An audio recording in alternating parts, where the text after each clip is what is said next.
Warahmatullahi wabarakatuh.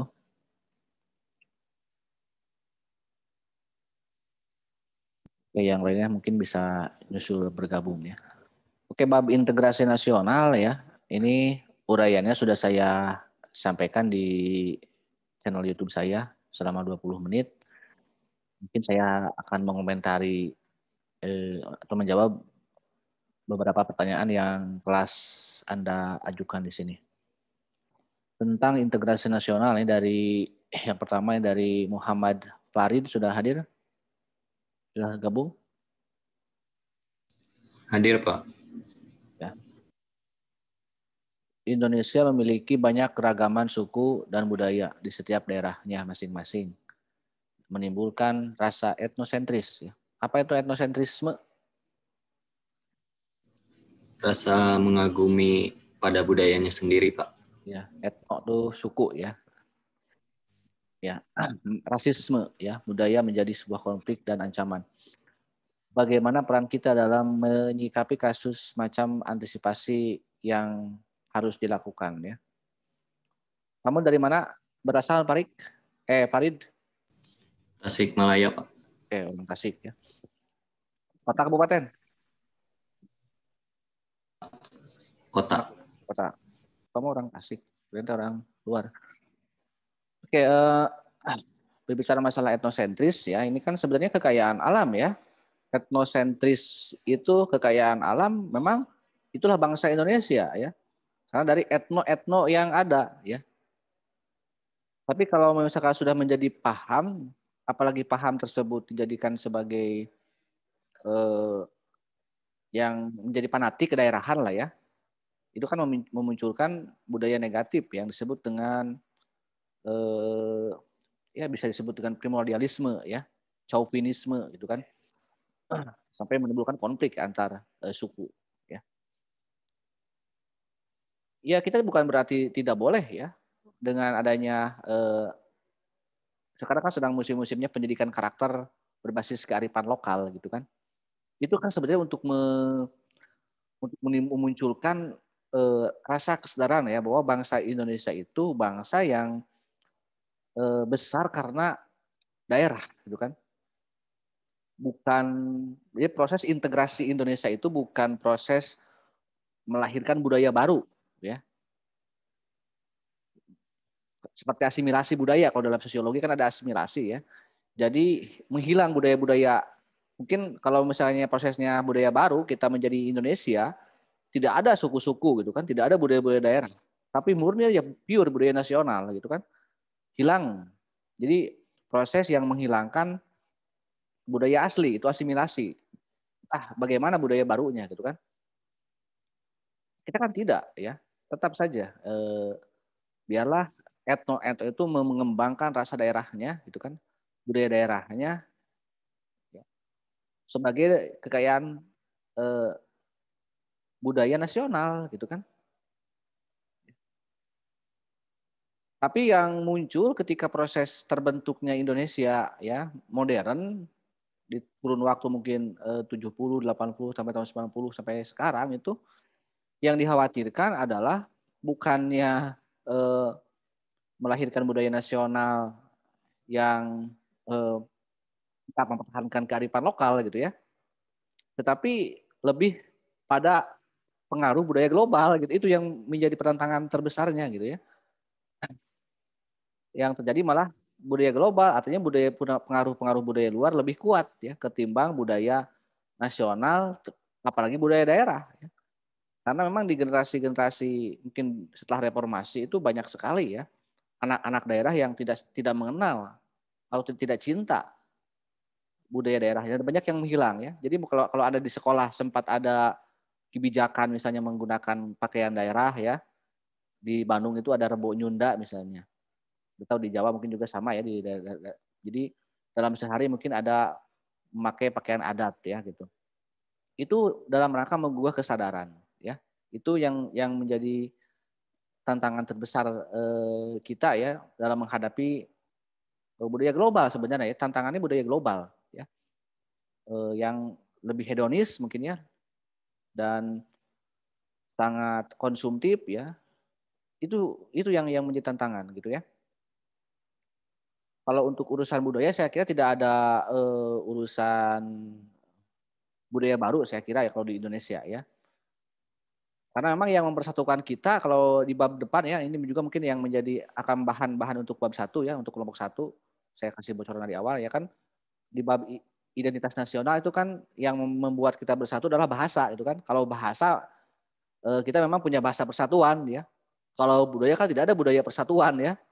Misalnya tidak ada tarian misalnya nasional, tidak ada ya. Yang ada tarian ya tetap aja Sunda misalnya, Jawa gitu kan. Kalau untuk bahasa ya emang sebelum Indonesia pun, sebelum terbentuknya negara Indonesia, bahasa Melayu kan sudah menjadi bahasa komunikasi orang-orang Nusantara ya saat itu gitu. Jadi kalau bahasa memang sudah ada bahasa persatuannya ya. Kalau untuk masalah-masalah di luar bahasa saya kira itu tetap ya, itu bertahan ya. Dan bagaimana cara sebenarnya ada sebuah ungkapan ya think globally but at locally. Jadi berpikir global ya, bertindak lokal ya.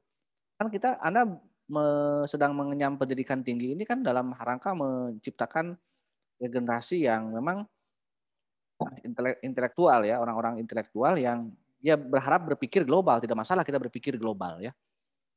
Tapi bertindak lokal itu kan. Jadi perilaku kita secara nilai adat budaya kita itu tetap bertahan ya. Agama juga mungkin salah satunya yang utama yang menjadi pedoman perilaku kita ya dalam kehidupan itu tetap dijaga ya. Karena itu kan ada buktinya yaitu bangsa Jepang ya. Jepang itu mereka kurang apa coba dalam hal berpikiran ya, teknologi mereka sudah menjadi bangsa sangat maju. Tapi kok mereka menjaga kearifan lokalnya. Orang Jepang bangga terhadap budaya daerahnya. Anda lihat ya, pakaian-pakaian nasional Jepang masih menggunakan pakaian-pakaian daerah gitu ya. Kalau saya yakin kalau Anda besok lusa kuliah misalnya pakai pangsi ya, atau pakai kebaya, mungkin agak sedikit canggung gitu ya. Tapi kalau bahasa Jepang ya sudah menjadi hal yang mungkin biasa. Bahkan ya hormatnya pun Jepang dengan siapapun tamunya ya hormat ala Jepang ya. Hei, gitu kan, menundukkan badannya gitu kan. Itu sudah kan tidak ada urusan ya. Itu yang mindset bangsa kita itu pernah keliru ya, mohon maaf ya. Pernah keliru karena dianggapnya bahwa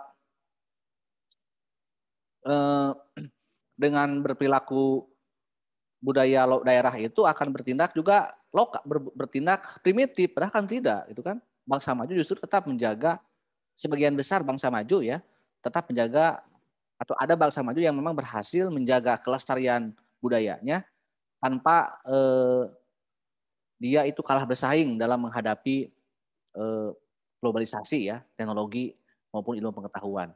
Kalau di kita memang mindsetnya terbalik gitu kan. Gaya dihelakeun ya, jadi gaya sangat global ya. Bahkan nyaris menghilangkan perilaku lokal gitu ya, perilaku daerahnya dihilangkan, tetapi tidak berbanding lurus dengan kemampuan intelijensinya, intelektualnya, ya, SDM-nya tetap aja tertinggal. Jadi gaya seolah-olah gaya-gaya keberat-baratan lah, westernisasi, hedonisme, tetapi ya secara ilmu pengetahuan teknologi kita tidak merata ya, gagal dalam tanda kutip membangun saingan global ya gitu. Karena tadi ya ada yang keliru yang dipikirkan oleh bangsa kita. Ya mungkin entah dari mana faktor penyebabnya akan ya kita sebenarnya yang memikirkan itu ya kenapa kita bisa seperti ini ya. Dan memang sekarang saya kira etnosentrisme itu kalau di era sekarang mungkin tidak terlalu banyak ancaman sebenarnya ya gitu ya. Etnosentris kita sudah mulai sadar lah kalau untuk saat ini paling tidak ya. Mungkin beberapa tahun lalu ya ketika ada konflik antar suku pernah terjadi kan, suku Dayak dan yang pernah ramai itu suku Dayak dan Madura ya. Itu sangat etnosentris karena dua budaya daerah yang berbeda bertemu dalam satu titik gitu ya. Dayak itu kan di Kalimantan ya. Tahu kan? Jadi budaya orang suku dalam kan biasanya dia tinggal di tempatnya. Sementara orang Madura kan budaya merantau, budaya ngumara kalau bahasa Sunda itu ya. Orang Madura datang ke Kalimantan, bertemu dengan penduduk asli ya. Jadi benturannya di sana. Jadi ada perbedaan kultur yang jadi ya. Di sana itu seperti itu, Pak. Bahkan di Jakarta awal-awal reformasi pernah ada ya. Mungkin sakingku ininya orang Madura pernah dikepung oleh semua suku di Indonesia dengan Sunda, dengan Batak bergabung melawan orang-orang Madura ya. Tapi sekarang saya kira sudah mulai diredam. Justru yang dikhawatirkan adalah menghilang ya, bukan muncul etnosentris. Justru sudah nggak ada ya. Mungkin saya tidak tahu di generasi Anda ada nggak yang masih mulai budaya Sunda, misalnya kalau di sini orang Sunda misalnya. Anda misalnya di rumah masuk sanggar degung misalnya, sanggar wayang golek atau calung, angklung, ya. Mungkin lebih banyak Anda ini masuk ke sanggar-sanggar TikTok ya, atau ke K-pop gitu ya, atau sedang demam-demamnya Ikatan Cinta gitu ya, atau semuanya Rizky Dilar dan Resti gitu ya. Mungkin itu. Yang sekarang mungkin yang khawatir bukan adanya etnosentris ya, yang kalau menurut saya ya, Farid. Tapi mungkin ya tidak ada etnosentris gitu kan, tidak ada generasi muda yang sadar akan pentingnya budaya daerah gitu kan. Itu yang justru terbalik kalau menurut saya ya. Kita harus biasa ya, paling tidak kita jangan sampai ada budaya yang hilang ya. Justru kenapa waktu dulu di Bandung ya, waktu wali kotanya Pak Ridwan Kamil yang sekarang menjadi gubernur Jawa Barat, karena di Bandung ada penelitian ya, mayoritas ya kalau dibiarkan seperti ini terus 50 tahun yang akan datang bahasa Sunda itu akan hilang di Bandung ya. Atau mungkin juga di Jawa Barat gitu. Sehingga adalah kesadaran untuk Rebo Nyunda gitu kan. Dari sisi mungkin bahasa maupun dari sisi pakaian adatnya pun yang kembali orang bangga kan. Dulu juga berbicara budaya nasional yang menjadi dari budaya daerah ya, selain ini juga Anda bisa analisis untuk bab depan ya. Batik misalnya ya. Sekarang kan orang pakai batik sudah menjadi kebanggaan. Ya. Dulu tahun 90-an mungkin awal-awal 2000 kalau pakai batik orang diledek. Kawas kolot sudah.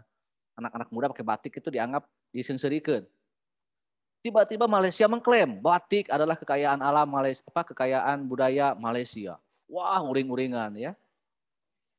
Bahkan Malaysia pernah mengklaim misalnya banyak ya reog, batik, banyak sekali ya. Kalau masalah Jepang itu kita sudah kalah ya, tahu tempe pernah ya, tempe khususnya itu kan sudah di ACC oleh Jepang katanya hak patennya. Padahal itu kan memang makanan katanya memang asli Indonesia ya kalau tempe. Kalau tahu ya dari Cina kalau tidak salah ya. Atau Jepang. Nah itu, jadi dulu batik pun kalau tidak ada Malaysia yang mengganggu, mungkin batik sudah menjadi bukan lagi budaya lokal Indonesia. Kan kita batik, ada batik Tasik ya, ada batik Solo, Pekalongan, banyak lah. Setiap daerah mungkin setiap kabupaten, kota di Indonesia itu punya batik-batik khusus ya, motif-motif batik. Bahkan Papua pun itu punya motif batik tersendiri. Dan UNESCO memang batik sudah salah satunya sudah me-ACC ya, menerima bahwa batik adalah bagian dari kekayaan alam Indonesia. Setelah diganggu oleh Malaysia, itu kan. Ini juga berkaitan dengan identitas nasional. Ya, minggu depan mungkin bahan analisis Anda yang ke bagian ini ya. Masalah apakah mau mengangkat masalah ini atau masalah yang lain tuh. Masalah simbol-simbol negara juga itu silahkanlah. Tentang kasus bendera terbalik, kasus pelecehan lagu Indonesia Raya, itu kan yang Anda presentasikan ya di identitas nasional. Oke itu ya, jadi itu yang terjadi saya kira sekarang mungkin nyaris jarang terdengar ya. Soalnya mungkin sekarang etnosentrisnya lebih kepada fanatisme sepak bola ya. Mungkin kalau di yang sering terjadi perpecahan itu di sepak bola justru ya, antara Viking, di Jack misalnya, mungkin juga di Jawa Timur itu Arema ya, bonek dengan Aremania gitu ya. Kalau jadi sekarang perang antar suku itu sudah mulai mengikis ya kalau menurut saya. Atau kita lihat nanti analisis yang lainnya. Ini dari Putri Mauli Diani Ardaya. Tidak dapat sepenuhnya dilakukan suatu wilayah. Pertanyaan saya, faktor apakah yang penghambat dilakukan integrasi nasional tersebut selain daripada keberagaman masyarakat Indonesia? Ya kalau masalah keberagaman itu kan sudah menjadi fakta sosial ya, sebuah keniscayaan. Berbeda, ya udah berbeda kan? Kita mau ngapain coba? Sudah berbeda suku. Ya. Makanya saya pas masuk kelas ini, lihat di Zoom, ini kan saya semuanya terlihat ya dalam satu layar besar kan saya ini kalau nge-Zoom. Ya aneh kan kelas ini juga kelas cukup aneh karena semuanya beda-beda wajahnya gitu ya. Nggak ada yang sama. Kalau sama mungkin wajahnya saya akan takut ya. Pas masuk kelas coba sama semua. Ini alien atau apa gitu kan. Jangan-jangan yang menjadi kuliah itu eh, makhluk alien semua gitu ya, makhluk Mars semua. Tapi kan ini beda-beda ya. Sudah jelas ya. Makanya yang berbeda itu secara formal kan sudah kita kan terakhir dibentuk oleh integrasi nasional dalam konteks modern ya. Katakanlah Indonesia tahun 45. Dulu kita pernah diintegrasikan oleh kolonial. Memang satu wilayah administrasi politik. Tapi kan bukan untuk menyadarkan kesatuan nasional Indonesia. Belanda hanya untuk kepentingan ekonomi politik ya kolonial kan dulu itu. Tidak ada kesadaran nasional, membangun kemerdekaan misalnya tidak ada. Mereka bahkan divide et impera ya, mengadu domba antar suku, antar kerajaan di Nusantara. Dulu juga waktu zaman sebelum kolonialisme ada Majapahit ya, ada kerajaan-kerajaan, ada bentuk imperium. Bagaimana kerajaan-kerajaan yang kecil itu, ya mungkin yang setiap daerah kan dulu kan kerajaan-kerajaan, tapi pernah disatukan, diintegrasikan oleh Majapahit. Itu pun kan bukan beda dengan bentuk sekarang Indonesia. Majapahit hanyalah ya mungkin penjajahan yang menjajah maksudnya Majapahit itu. Dulu juga Mataram, waktu Mataram Islam, yang sekarang Yogyakarta dulu juga memang mempengaruhi cukup besar kan, karena dia juga menjajah ya kalau dalam bahasanya. Jadi kerajaan di Jogja di Jawa menjajah kerajaan-kerajaan di Sunda mungkin ya. Kalau kecuali mungkin dulu zaman Majapahit kan tidak menjajah jajaran ya, tapi yang lainnya kan banyak ya takluk oleh Majapahit. Mungkin juga oleh Mataram ya. Jadi itu. Nah sekarang dalam konteks Indonesia bukan berarti setelah kita terintegrasi dalam konteks Indonesia modern itu selesai ya. Tetap saja kan harus ada upaya penyatuan, makanya ada integrasi yang lainnya, sosial budaya, politik, ekonomi. Itu harus tetap juga dijaga ya. Setelah formal disatukan dalam sebuah negara nasional, nah setelah berjalannya untuk mengelola negara, untuk mengurus perusahaan negara pun tetap harus ada upaya dalam menyatukan ya. Kan tidak mudah untuk menyatukan bangsa-bangsa yang beragam, ya, budaya-budaya yang beragam, belum lagi unsur-unsur yang lainnya. Makanya ada yang bersifat vertikal ya, dan yang bersifat horizontal. Bagaimana menjaga hubungan antara elit dan massa. Misalnya antara elit itu bisa dikatakan pemerintah, penguasa atau orang-orang kaya dengan masyarakat di bawah yang mayoritas, yang mainstream. Atau yang horizontal ya, hubungan antar elit pun harus dijaga, antar penguasa, antar orang-orang kaya, antar orang-orang berpengaruh, antar tokoh-tokoh, termasuk juga sesama rakyat, sesama warga negara.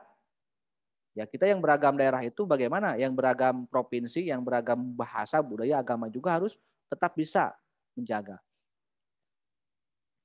Secara formal adalah adanya kebijakan negara yang sesuai dengan undang-undang dasar, sesuai dengan undang-undang, ya. Secara non formal ya dengan pendekatan-pendekatan yang humanisme ya, dengan merangkul ya. Jadi kalau ada yang berbeda pendapat harusnya dirangkul, bukan untuk dikriminalisasi ya. Mungkin sekarang yang menjadi kesalahan kita, kesalahan pemerintah penguasa adalah ketika ada perbedaan pendapat ya, itu kan sama juga itu juga keniscayaan ya. Orang berbeda pendapat itu sebuah hal yang sangat wajar dalam konteks negara modern ya, dalam konteks integrasi nasional yang berbentuk negara modern ini adalah hal yang sangat biasa. Negara-negara maju itu terbiasa dalam hal itu. Kalau pendapatnya sama semua ya buat apa?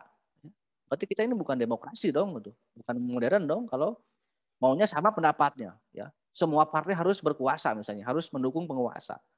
Sampai kemarin Partai Demokrat diobok-obok misalnya ya oleh salah satu ya dari internal maupun dari eksternal partai yang sekarang masih menjadi pembahasan yang cukup ramai ya di jagat politik Indonesia ya tentang kudetanya Partai Demokrat. Itu kan salah satu hal yang harus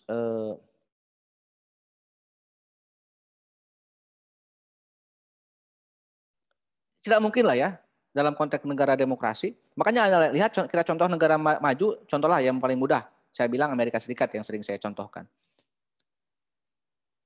Kan negara Amerika sudah jelas, bahkan mereka memang dalam undang-undang dasarnya sudah dikatakan bahwa kalau ada proses demokrasi politik itu yang menang menjadi satria lah, mungkin menjadi penguasa, pemenang, kalau yang menang pemilu, dan yang kalah menjadi pecundang yang sejati, yaitu menjadi oposisi. Tugasnya jelas, pembagian tugasnya. Hey, you, kalau menang ya Anda berkuasa. Kamu kalah, apa tugasnya? Mengkritik penguasa. Jadi itu sudah menjadi hal yang sangat wajar ya.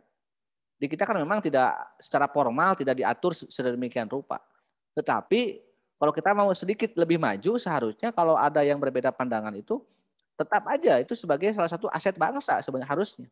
Bukan untuk dihukum atau dikriminalisasi. Itu yang mungkin yang belum diterima oleh bangsa kita ya. Sebagian besar ya masih ABS, tahu kan ABS ya. Kalau ada penguasa itu sampai sekarang ya warisan dari Orde Lama, Orde Baru, asal Bapak senang gitu kan. Jadi pembisik-pembisik istana itu, pembisik-pembisik penguasa itu hanya memberikan informasi yang menyenangkan penguasa saja. Sehingga kalau ada yang tidak menyenangkan itu orang yang mengkritiknya ya dihabisi ya. Ya baik secara hukum maupun bahkan nyawa pun banyak yang korban. Ya itu kadang-kadang seperti itu ya. Jadi memang tidak bisa ya nanti jawabannya akan saya nanti di akhir ya, apa yang terjadi dan bagaimana solusi yang seharusnya. Dari Najmi ya, dari Putra Najmi, kenapa integrasi nasional dalam arti sepenuhnya tidak bisa diwujudkan ya? Tidak mungkin lah ya. Justru adanya sebuah integrasi nasional, adanya sebuah sistem politik yang bisa hidup itu bukan karena adanya satu persamaan ya. Kalau saya tarik kembali kepada satu konsep Pancasila yaitu Persatuan Indonesia. Persatuan Indonesia itu ya, bukan menyatukan ya, sepenuhnya, tapi memanage perbedaan gitu kan. Jadi makanya apakah ya termasuk mungkin yang sekarang terancam yang sudah terlanjur terpecah belah gitu ya secara sosial politik itu harusnya kan kalau mekanismenya itu harus makanya ada semacam resolusi konflik gitu kan tidak bisa dihilangkan tetap aja gitu kan. Bahkan kalau Anda belajar teori politik misalnya sebenarnya untuk memperkuat satu kesatuan itu adalah adanya eh, resolusi konflik gitu ya. Jadi kadang-kadang konflik itu secara alamiah memang tidak bisa dihilangkan ya, secara fakta tidak bisa dihilangkan. Tetapi konflik juga kadang-kadang diciptakan ya untuk dinamika sosial gitu kan. Sengaja. Jadi kalau sekarang mungkin teorinya teori konspirasi ya, mungkin pernah mendengar ya. Jadi biar ada kerjaan lah ya gitu kan ya. Kayak tuh buatlah pura-pura menjadi teroris misalnya. Orang yang dibayar supaya menjadi teroris, lalu nanti akan ada polisi menangkap teroris itu. Ya. Atau sengaja membuat orang melempar orang yang ya mungkin adanya tokoh-tokohnya sekarang kan di perang medsos ya, buzzer itu kan sekarang terang-terangan itu kan sebenarnya untuk memecah belah ya. Tapi kalau keterlaluan misalnya ya, sekarang memasang buzzer di semua medsos sampai-sampai orang-orang yang berkompeten pun banyak diserang buzzer itu terlalu saya kira keterlaluan kalau teorinya seperti itu gitu ya. Tapi kalau hanya yang sedikit wajar aja lah ya, kalau misalnya sedikit-sedikit misalnya untuk ada kelompok yang dianggap bahaya, itu sengaja mungkin dipiara tapi masih bisa ditangani.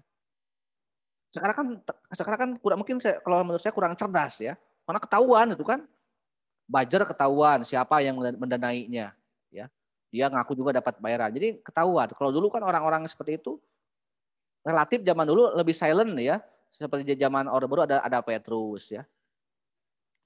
Sekarang kan terlalu agresif kalau agresif dan terlalu kasar mungkin kalau sekarang ya manajemen konflik di era Pak Jokowi kalau menurut saya yaitu terlalu kasar dan terlalu brutal itu kan sehingga ya banyak orang yang mungkin itu akan terus seperti ini itu kan merasa tidak terpecah belah terus. Kalau dulu kan tidak sebelumnya mungkin tidak separah itu ya. Tetap dijaga ya perbedaan tapi tidak secara represif gitu kan. Kalau sekarang kan jelas banyak yang represif ya, yang lain dihukum secara terang-terangan, bahkan juga sudah ada korban nyawanya. Yang satunya dengan terang-terangan juga sengaja dipiara gitu kan. Dan terlihat ya. Jadi kurang cerdas kalau menurut saya rejim sekarang itu ya. Nampaknya seperti itu. Kalau yang wajar misalnya dia tidak terlalu besar efeknya. Tapi masih mending kalau sistem kekuasaannya kuat ya itu masih mending. Tapi kalau sistem rapuh ya akan ketahuan juga kan ternyata memang banyak juga perpecahan di kalangan elit gitu kan akhirnya. Mau ngurus rakyat bagaimana kan di kelompok elit pun banyak yang tidak satu pendapat. Itu kan hal-hal yang biasa ya. Ya. Oke, itu tadi tidak sepenuhnya terwujud ya. Jadi sampai mana ya? Dari Siva, apakah kesenjangan sosial atau kesenjangan ekonomi termasuk dalam integrasi ekonomi? Ya kalau integrasi kan bersatu, kalau kesenjangan itu justru yang akan mengancam disintegrasi, ya sebaliknya.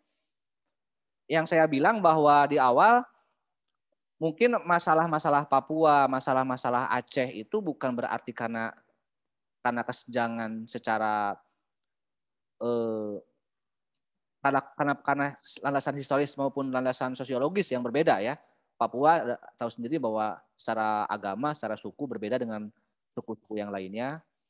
Aceh secara historis memang tidak terlalu dekat ya dengan Indonesia karena mereka cukup bisa menghadapi Belanda ya dan mereka mendukung tapi yang unik Aceh mendukung ketika merdeka walaupun mereka berbeda sejarahnya dengan Indonesia tapi bisa gabung ke Indonesia. Tapi kecewa akhirnya orang Aceh ya. Mungkin nanti episode yang lain akan saya jelaskan kenapa Aceh kecewa.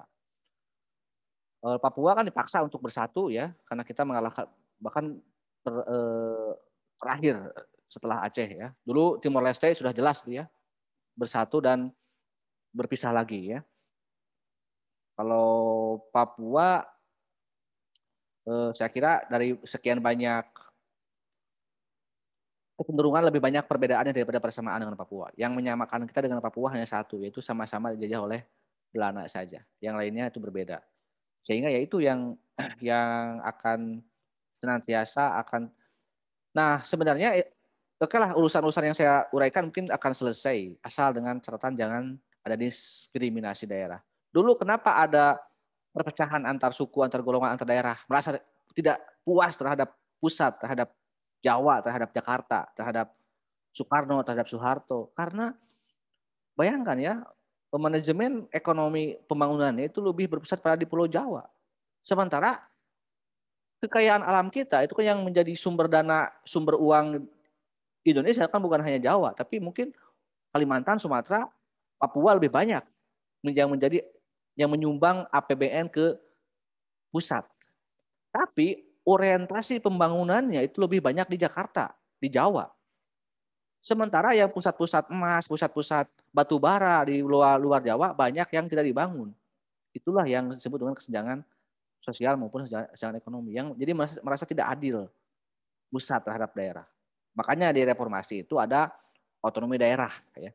Bahkan yang paling ekstrim itu otonomi khusus ya untuk Papua, untuk Aceh, untuk Timur, juga untuk Pulau Budaya, untuk Yogyakarta ya. Menjadi undang-undang keistimewaan Jogja. Itu kan salah satu upaya dalam membangun tadi ya. Kita negara kesatuan tapi memang tidak sepenuhnya kesatuan sebenarnya. Tapi ada sistem, makanya saya bilang jadi sebenarnya integrasi politik yang paling jadi politik lah yang menentukan ya baik buruknya. Makanya solusinya adalah kalau dari yang terakhir mungkin adalah bagaimana adanya kepemimpinan nasional ya. Kepemimpinan nasional. Karena undang-undangnya mungkin sama ya dari dulu juga dari zaman kalau kita berbicara reformasi ya dari zaman Habibie, Gus Dur, Megawati, SBY, Pak Jokowi nyaris menggunakan undang-undang yang sama, Pancasila yang sama. Tapi kenapa kok berbeda-beda nasib rakyatnya? Ada yang mungkin ada konflik tapi tidak terlalu terasa konfliknya. Sekarang mungkin kok seperti ini banyak seolah-olah terpecah belah. Berarti kan ada manajemen kekuasaan yang mungkin berbeda. Gaya kepemimpinannya berbeda antara Pak Jokowi dengan Pak SBY berbeda. Sehingga ya akan ada konsekuensinya dari perbedaan gaya kepemimpinan itu. Ya. Oke. Dari Putri, bagaimana cara meningkatkan kesadaran masyarakat untuk gangguan dari luar maupun dari dalam ya? Tadi saya sudah saya singgung ya, kalau dari luar kan faktor budaya nyaris itulah yang mempengaruhi mindset generasi muda ya.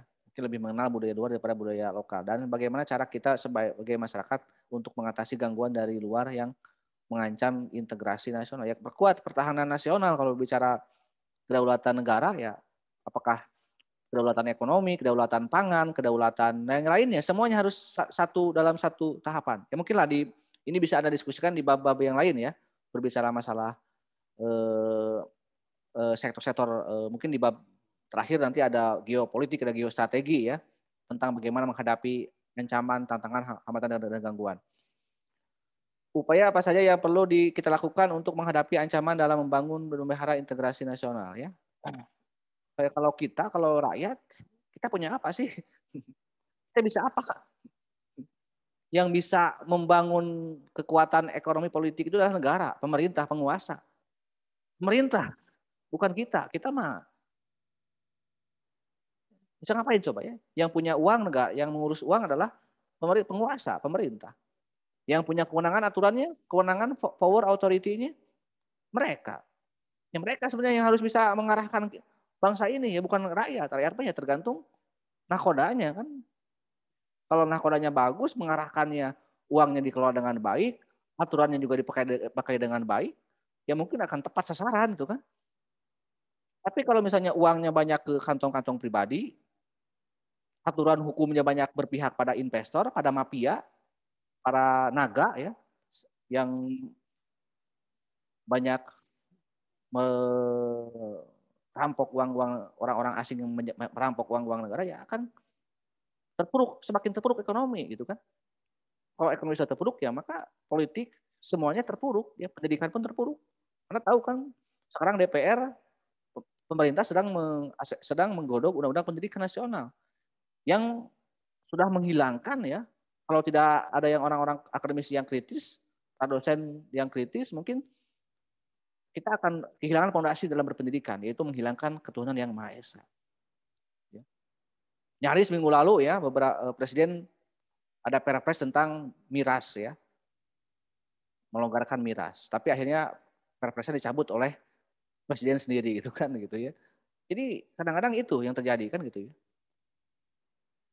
Sebenarnya bukan kita mah hanya tadi ya, kalau anak kita berperan sebagai rakyat, kalau kita punya pemimpin yang benar-benar berjiwa kenegarawanan ya, kalau kita punya hak untuk bicara, untuk mengingatkan mereka, ya kita katakan yang baik katakan baik, yang benar katakan benar, yang salah katakan salah. Gitu.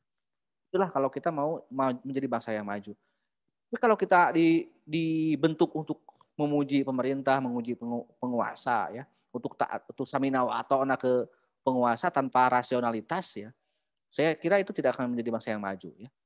Justru saya kira kalau kita kecolongan ya, banyak kebijakan negara ya, mungkin akan justru malah merusak ya negara, bukan untuk menguntungkan negara dan merusak rakyat ya.